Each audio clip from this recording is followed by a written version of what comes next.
சின்ன மனசுக்கு விளங்கவில்லையே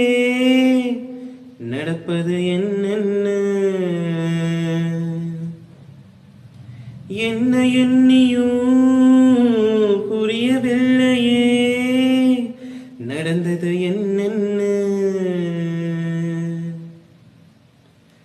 கோயில் மணிய யாரு அடிக்கிறா தூண்டா விளக்க யாரு ஏத்துறா ஒருபோதும் அணையாம நின்று ஒளிரணும் ஒளியிலே தெரிவது